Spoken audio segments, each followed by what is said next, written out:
Guys, balik lagi di Starting Brush Channel, channel yang memberikan informasi, edukasi, dan yang pasti motivasi.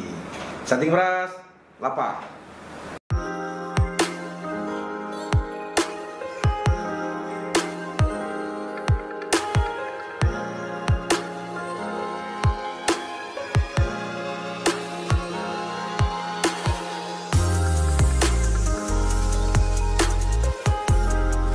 Guys, balik lagi di Starting Brush Channel. Ya, kali ini kita akan bahas dunia perkopian. Ya, seperti kita ketahui, saat ini lagi marak-maraknya nih. Nah, tapi sebelum kita bahas ini guys, gue kebenaran ada titipan dari temen nih, Iseng Chip. Lo harus cobain, lo ikutin IG-nya, nanti ada IG-nya ya guys. Terus ada satu lagi nih, bakso nagi. Nah, ini juga nih. Ini salah satu yang lagi booming di Palembang. Baksonya emang agak lain. Lu juga cobain, lu ikutin IG-nya. Oke? Nah, jadi itu guys ya. Oke, jadi hari ini kita akan bahas tadi seputaran kopi, hal-hal yang ada di balik dunia perkopian lah. Ya kan, di sini posisi gue sih awam, gue cuma penikmat kopi. Tapi ternyata banyak hal-hal yang luar biasa di balik itu. Nah, kita banyak tidak mengetahui proses pembuatan kopi. Tahunya kan kalau kita kopi itu udah tersedia tuh macam-macam, ada yang pakai gelas tuh, ada yang digambar-gambar kan, ada jenis-jenisnya, mungkin ada latte, ada segala macam itu. Nah ternyata di balik itu banyak guys, banyak apa ya, kayak tingkatan urutan, dan banyak orang-orangnya yang punya expert, dan ternyata nggak sembarangan buat kopi itu guys, ada standar-standarnya. Malam ini atau hari ini kita kedatangan tamu yang cukup spesial. Memang agak jarang kena blitz lah ya, bahwa ini orang-orang di balik layar lah sebenarnya. Jadi nggak terlalu ini, oke? Jadi itulah guys, mungkin akan gua perkenalkan ini kalau istilahnya Q Grader Arabica dan juri sensori. Nah, yang seperti umum kita ketahui, kita tahunya barista kan. Nah, kebenaran juga kita kedatangan seorang barista. Mungkin kita perkenalan dulu nih guys, ya kan? Ini tadi Q Arabica Grader. Ya. Oke. Silakan nih, Mbak Laila Dimyati. Itu. Terima kasih dari undang ke Starting Brush. Sama-sama, kehormatan. Lapang ya. Lapang. Nanti di terakhir, Mbak. Mbak, dikit Mbak. Biar agak. Nah, itu guys, gak ada jenggotnya guys. Asli ya. Iya. Jadi itu, dan juga kita ditemani juga oleh seorang barista guys, yang ya cukup inilah ya, dengan Om siapa? Om Rangga, betul. Cowok guys. Nah, takutnya kalau nggak dibuka nanti pakai lipstick ya. Oke, Om Rangga ini posisinya sebagai barista, dan juga Om Rangga ini ternyata ini ya apa, ketua komunitas. Oh, itu komunitas ya. Ketua komunitas barista independen Palembang. Oh, berarti ada tingkatan, ada Sumsel, ada Indonesia. Oke. Tapi kalau namanya itu independen berarti. Independen. Oh, oke. Jadi itu tadi perkenalan kita awal, Q Arabica Grader dan juri sensori dan barista. Mungkin kita ke Mbak Laila dulu ya. Jadi kalau dipanggil di dunia perkopian Mbak Lela, Mbak apa ya, Mbak Dim? Bunda, oh Bunda. Gitu ya. Berarti kalau ada Bunda ada Panda. Nggak ada. Oh nggak ada. Oke. Jadi boleh mungkin Mbak Lela atau Bunda ya, biasa dipanggil di kalangan kopi ini, cerita intro sedikit. Apa sih itu yang dimaksud dengan Q Arabica? Q itu apa, Arabica itu, ya bolehlah dijelasin. Kita lihat situ Bunda. Boleh. Jadi Q itu singkatan dari quality. Jadi pekerjaan saya adalah seorang profesional coffee tester. Jadi saya dibayar untuk minum kopi. Waduh, kita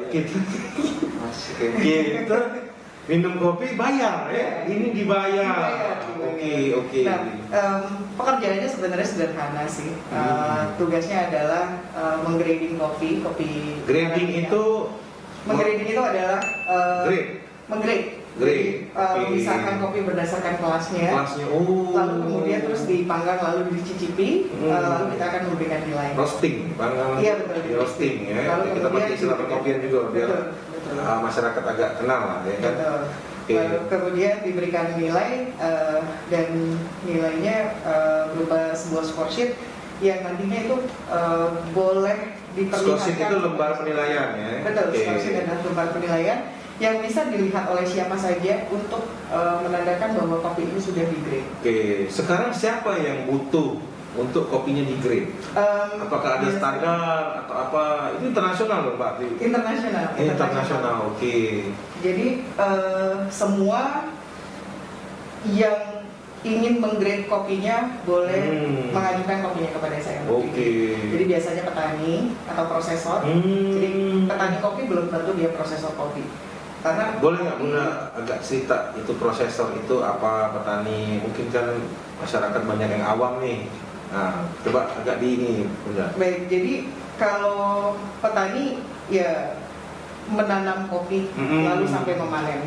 Oke. Nah, sementara prosesor ada juga yang dia punya sedikit lahan kopi tapi terus memproses kopi setelah kopinya dipetik. Jadi sampai kita bisa Untuk bean ya, biji iya, itu ya. betul, betul. Oke. Sampai kita bisa minum kopinya sebenarnya prosesnya cukup panjang. Oke. Nggak cuma dari dipetik terus dijemur lalu terus kemudian bisa kita langsung minum, nggak bisa kayak gitu. Jadi mungkin di awal-awal tuh kan kalau gue nih dulu awal-awal minum kopi kadang-kadang ya namanya gue dulu mahasiswa lah ya. Secangkir kopi kok bisa harganya sampai 100.000, 50.000. Sementara selama ini gue tahu yang namanya kopi sesacet gitu kan. Sesacet cuma berapa sekosan nih zaman gue kosan kan. Sekosan bisa puas minum. Tapi kesini-sini gue juga makin tahu ternyata kopi itu ada grade-nya, dari segi rasa, segi apa itu ada ya. Ada. Oke, jadi agak sedikit kita review, mungkin ini kita agak balik ke belakang dulu Bunda. Pertama kali bisa sampai ke suatu, bisa dibilang ini profesi lah ya. Betul, ini profesi. Profesi yang tersertifikasi. Betul. Oke, berarti guys ini nggak main-main guys, ada sertifikasi, nggak sembarangan ngasih grade. Betul. Awalnya gimana Bunda bisa sampai kok tertarik dengan kopi, sampai menjadi seorang grader, atau jalannya gimana? Ada sekolahnya kah? Awalnya sih pada saat saya masih bekerja di perusahaan multinasional pembuat micin. Kebetulan saya sering sekali dinas ke luar negeri dan minum kopinya adalah kopi specialty waktu itu. Jadi kalau sachet itu tentu saja kelasnya komersial. Lalu ada juga yang di cafe yang kualitasnya lebih premium. Makanya harganya bisa sampai 50.000 dan 100.000 per cupnya. Kadang-kadang yang kecil itu ya, kayak Loki ya, kayak kelas Loki gitu ya. Lalu karena saya sering minum kopi itu, saya bertanya-tanya dalam hati, kok bisa? Ini apa nih? Ini pasti ada satu industri tersendiri yang saya belum tahu. Saya selama ini cuma sekedar minum kopinya doang. Jadi di perusahaan itu maksudnya Bunda tuh dulu yang nyajiin kopi? Enggak. Kopi? Bukan, emang bukan. Saya jualan micin. Oh, jualan micin. Oke. Saya jualan micin. Jadi pada saat mulai tertarik dengan dunia ini, saya lalu mulai mencari informasi bagaimana saya bisa masuk ke industri ini. Waktu itu dulu masih sekedar iseng-iseng. Tapi memang pecinta kopi ya? Pecinta kopi, memang dari kecil agak minum kopi berat lah ya? Ya. Oke. Lalu pada saat saya akhirnya menemukan tempat untuk belajar kopi, waktu itu di tahun 2009 saya belajar di Caswell's Coffee. Oh, langsung belajar itu ya? Langsung. Oh, bukan ada ikut gabung komunitas dulu? Enggak. Oh. Jadi awalnya kalau saya dimulai dari belajar dulu. Belajar dari level entry level, baru kemudian mulai mengenal aneka jenis kopi yang kualitasnya sudah premium dan specialty. Mulai coba-coba nyeduh sendiri di rumah, akhirnya suka dan akhirnya memutuskan untuk resign dari perusahaan micin tersebut. Lalu terus saya akhirnya jadi barista. Oh, tapi pas resign nggak pesangon ya? Lumayan. Oh, lumayan. Oke. Untuk beli alat kopi, Om. Oh, beli alat kopi. Oke. Jadi gitu guys, jadi awalnya karena ketertarikan, rasa penasaran lah kira-kira kan. Iya. Waktu itu tadi belajar pertama kali di mana tadi? Di Caswells. Caswells apa tuh? Nama sekolahnya memang Caswells. Oh di Jakarta. Oh di Jakarta. Oh namanya Caswell. Iya, Caswell. Kalau singkatan apa bukan? Bukan. Oke. Sekarang mereka internasional atau itu lokal. Oh lokal. Tapi metodenya semuanya internasional. Sekolah itu maksudnya mempelajari terus ada kenaikan ininya. Ada jenjangnya. Oke. Biasanya kita akan mulai dari entry level terus intermediate baru kemudian advance.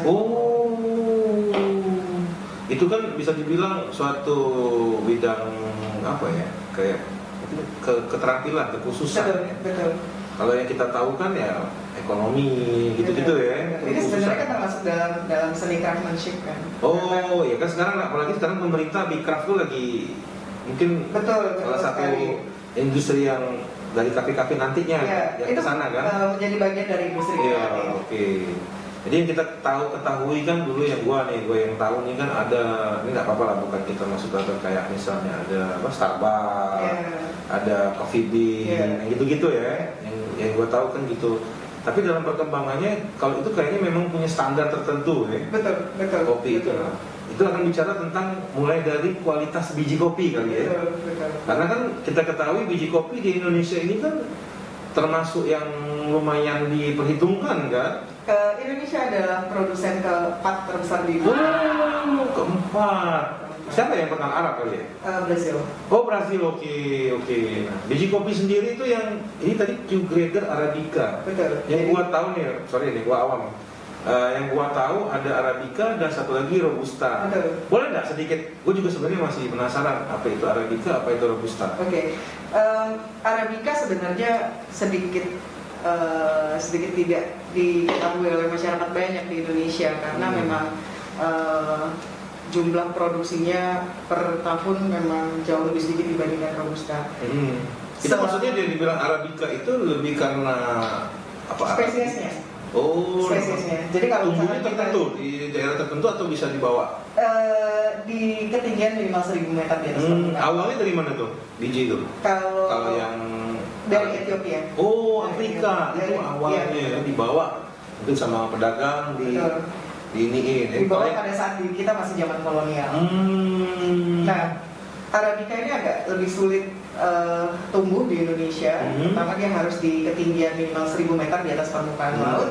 Dan yang kedua lebih rentan dengan penyakit. Walaupun sekarang hybrid yang baru lebih tahan penyakit, tapi waktu zaman kolonial pada saat zaman penjajahan Indonesia pernah terkena penyakit namanya karat daun yang hampir menyerang habis semua tanaman Arabica yang ada.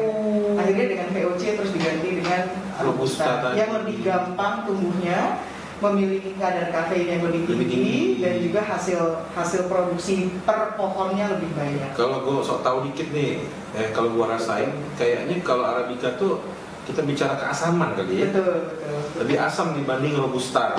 Sebenarnya kalau misalnya kita bilang asam atau tidak asam. Udah.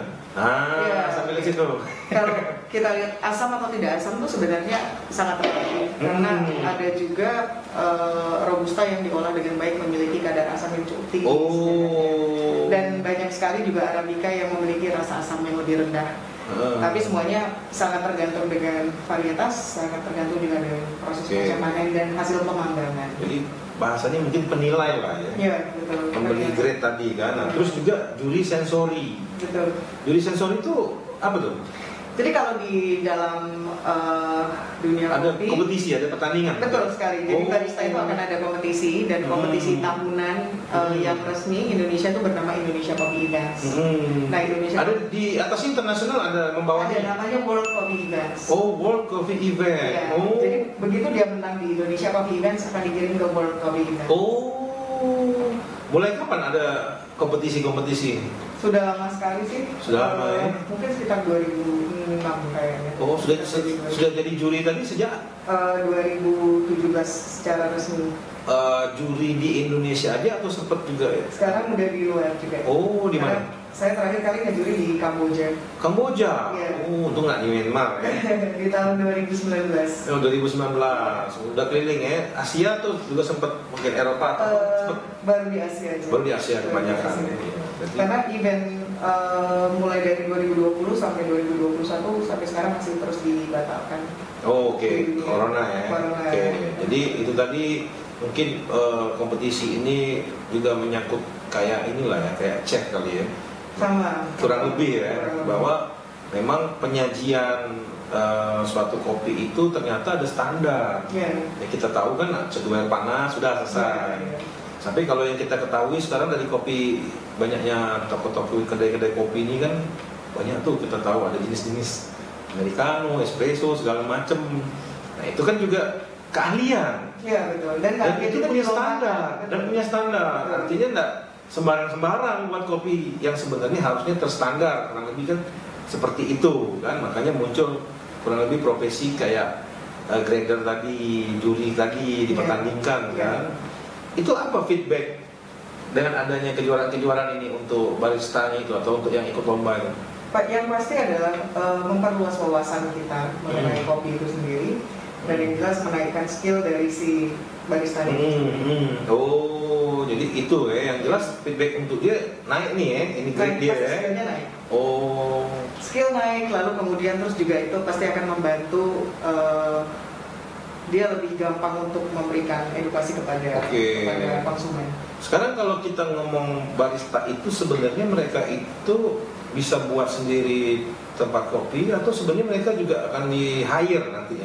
Itu mungkin nanti kita bahas di situ ya. Iya, itu nanti Om Rangga bisa jawab. Oke, jadi mungkin lumayan inilah ya, buka wawasan ya. Ternyata di dunia perkopian itu ada orang-orang yang seperti ini ternyata, gitu kan. Jadi segala sesuatunya itu memang sudah terstandar. Sudah ada penyajian kopi itu seperti apa. Nah, nanti lebih jauh lagi kita coba bahas. Nah, sekarang kita coba beralih ke Om Rangga nih. Dari tadi kayaknya udah mau siap-siap nih. Ini Om Rangga nih kayaknya orangnya asik nih, santai ya kan? Kayak seniman. Bisa dibilang ini seni ya, art. Betul. Art buat kopi itu termasuk art jatuhnya kan? Oke, jadi tadi kenapa kita bahas Q grader? Sebenarnya kalau barista sudah mulai agak asing di masyarakat. Barista ini hampir, kalau menurut gue yang awam ini agak sotoy ini, kayak bartender dikit lah ya kali ya.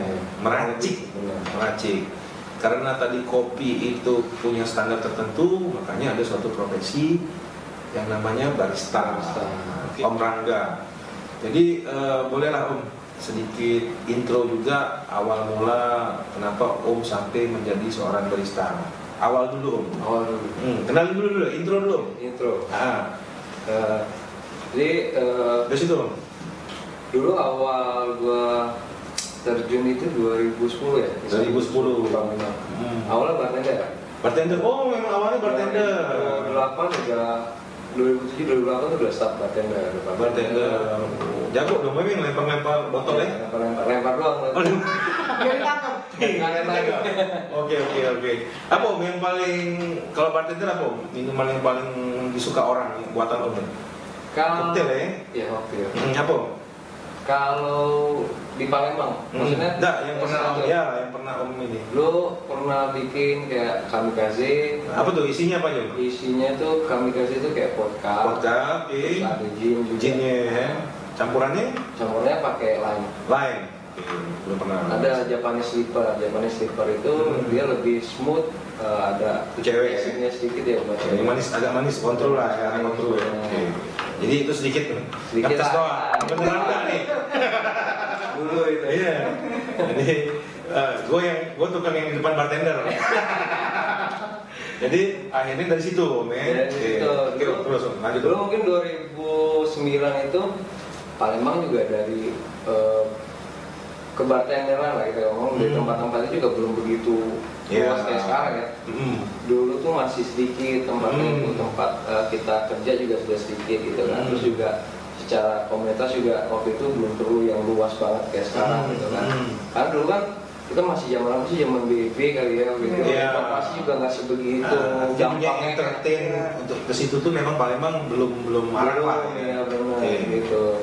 Nah akhirnya di satu waktu ada tawaran waktu itu untuk kita pegang coffee shop. Coffee shop. Oke. Coffee shop di. Waktu itu coffee shop belum booming juga ya? Waktu itu mungkin Starbucks-nya belum ada saat itu. Starbucks belum. Starbucks juga hitungannya sih baru sih. Iya baru banget. Jadi waktu itu cuma ada beberapa gitu kan. Nah di situ kita mulai penasaran nih. Udah di hire, kita harus pegang yang tadinya kita kerjanya malam, kita kira pagi. Dan medianya pun berubah gitu. Nah itu jadi penasaran.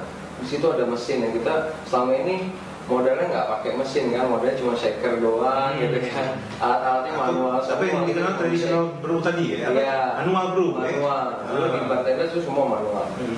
Pas itu ini ada mesin. Kok sebegitu seriusnya gitu kopi?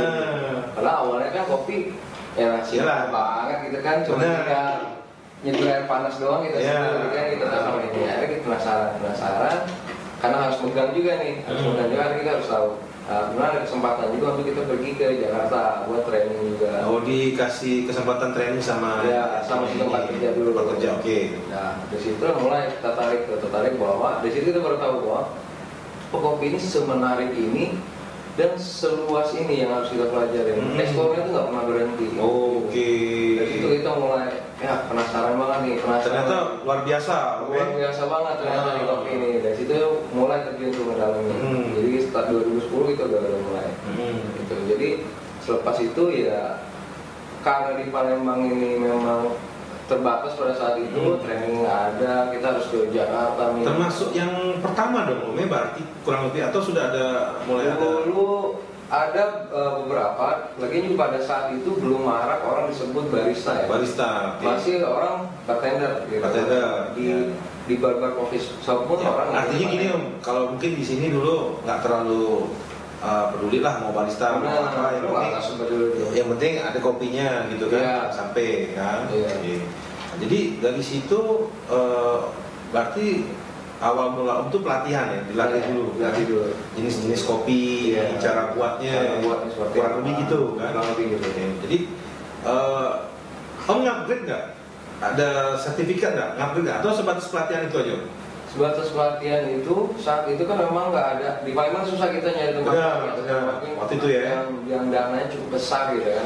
Secara kita waktu itu masih kerja, kondisinya kayaknya susah banget nih, harus upgrade, harus di Jakarta lagi segala macam. Jadi kita mulai otodidak, ya belajar sendiri segala macam sampai akhirnya di 2017 ya kita mulai sertifikasi ya. Oh ada sertifikasi. Jadi sertifikasi barista ini yang menginisiasinya bisa dibilang negara nih. Iya. Oh, memfasilitasi. Oke. Apa di dunia kopi itu kan kadang-kadang kita yang awam nih taunya cuman atau sosok tahu lah ya kadang-kadang kan. Apa sih yang membedakan antara yang bersertifikasi sama barista biasa lah, bilang? Sebenarnya sih secara artinya kan om juga awalnya sebenarnya otodidak kan? Iya benar. Nah, artinya bisa aja om buat sendiri. Tapi kalau kita lihat secara skill ya kita nggak bisa lihat itu, cuma secara apa ya? Secara pengakuan ya. Pengakuan bahwa dia memang sudah tersertifikasi. Sertifikasi itu bicara standar berarti om ya? Bicara standar, melalui beberapa ujian juga gitu kan. Karena kan sekarang ini banyak. Oh ada ujiannya? Ada. Kalau kita dapetin sertifikatnya kita harus ujian dulu. Harus ujian dulu. Harus ujian dulu baru kita dapat, dan itu ada kemungkinan juga kita nggak akan dapat sertifikatnya kalau kita nggak lulus. Oke, jadi inilah yang sebenarnya menjawab pertanyaan kenapa dulu itu kalau kita suka main di kafe-kafe tertentu yang menyediakan kopi itu mahal kopi itu. Gue pikir itu sekedar lifestyle atau apa, ternyata di balik itu luar biasa. Ada industri yang sangat serius. Nah sekarang mungkin bisa om jelasin lah sedikit panjang lebar barista itu seperti apa dalam industri bisnis kopi, kedai kopi atau kafe atau apalah itu. Kira-kira itu posisi barista itu seberapa vital, atau mungkin cara mereka yang baik barista itu yang benar tuh seperti apa sih om? Bukan cuma sekedar menyandang kata-kata barista gitu. Oke.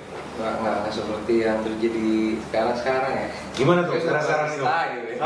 Sekarang itu gimana? Orang tuh kadang suka gini, kadang suka orang tuh menganggap ya itu simpel banget gitu. Barista tuh orang yang ya udah ngerjain kopi, nyeduh kopi udah sebut barista. Padahal pada dasarnya barista itu sendiri sangat luas dan sangat kompleks gitu. Bukan cuma sekedar pekerjaan barista sebenarnya bukan cuma sekedar nyeduh kopi kok. Gitu.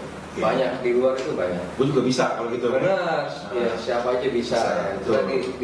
Di luar dari prosesnya itu menjadi satu barista itu seperti apa gitu kan. Nah di kedai itu sendiri pun kerjaan dia sebenarnya bukan cuma sekedar tukang bikin kopi, tapi dia sebagai tuan rumah gitu. Barista harus mencoba menjadi seorang tuan rumah di kedai tempat dia kerja karena yang menjadi main spot itu adalah si barista gitu. Barista, betul. Jadi selain dia punya skill kebaristaan, dia juga harus punya skill hospitality-nya yang jelas gitu. Jadi ya bayangin aja, Omi ke kedai, terus namanya si barista jutek. Sampai ke situ, men? Iya dong. Yang tadinya kita pengen ngopi, pengen pengen relax, dapetin kopi, dapat pengalaman ngopinya, ketemuin hal begitu malah jadi bad mood gitu kan. Jadi bisa dibilang ini loh, Om, sebenarnya selain tadi ada hospitality, ada mental seperti itu, Om. Itu juga berarti bisa dibilang fungsi utama barista selain meracik, dia keeper bahasanya, Om. Karena dia ada standar tadi. Itulah kenapa nggak bisa harus ada yang sertifikasi. Karena yang di keepnya ini adalah standarnya tadi. Yang itu internasional. Ya kan? Jadi bukan sembarang. Proses yang panjang itulah fungsi barista, nggak cuma sekedar menyajikan atau apa tadi. Itulah tadi itu termasuk hospitality juga harus jalan. Keahlian. Itu pun pasti di-upgrade terus. Karena perkembangannya kan juga. Nah, kayak gini tadi. Ini kan berkembang terus. Tuh, kayak gini kan ini suatu apa ya? Box loh. Iya, box kan? Apa tadi namanya? Ini kalau kita namanya Kobano. Nah, ini dia ada Kobano. Kita juga nggak tahu ternyata ada suatu kopi tetap dengan standar barista, tapi ada semacam apa ya, pengembangan lah. Ini hidrogen, guys. Jadi nitrogen. Jadi pakai nitro. Walaupun secara standar yang seperti kita ketahui ada kopi-kopi yang tadi itu latih segala macam pakai mesin atau manual brew tadi. Tapi ini ini kan pengetahuan loh. Nggak sembarangan juga tes ada semacam komposisi di sini kan. Jadi panjang itu juga panjang. Oke, jadi dikit nih Om. Suka dukanya atau ada nggak istilahnya persaingan mungkin Om? Persaingan barista antara barista. Iya, kita mencakup Palembang dulu ya. Tapi ini nggak bermaksud untuk menyudutkan apa enggak Om. Suka dukanya Om sekarang tantangan lah kalau bisa dibilang ya. Lebih ke tantangan sih. Tantangan, oke. Nggak ada suka-duka. Kalau yang kita rasain sih suka semua ya. Selama kita mencintai pekerjaan kita, pasti kita dapat suka semua. Betul. Ada duka gitu. Betul. Cuma tantangannya adalah juga semua sama di setiap daerah itu sama. Pada dasarnya endingnya itu barista itu jadi kayak apa? Nabi-nabian gitu. Jadi memiliki pengikutnya. Jadi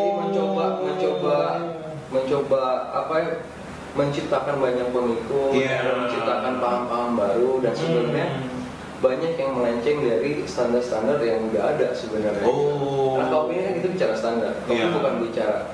Kalau ngomong ini kayak art sudah kayak ini kayaknya Om. Udah art banget. Kita menikmati kopi dengan price yang agak tinggi itu bukan karena mau gaya-gayaan lifestyle, bukan sekedar itu. Iya, bukan sekedar itu. Luar biasa guys. Hari ini agak karena materi kopi ini ternyata nggak segampang yang gue pikir guys.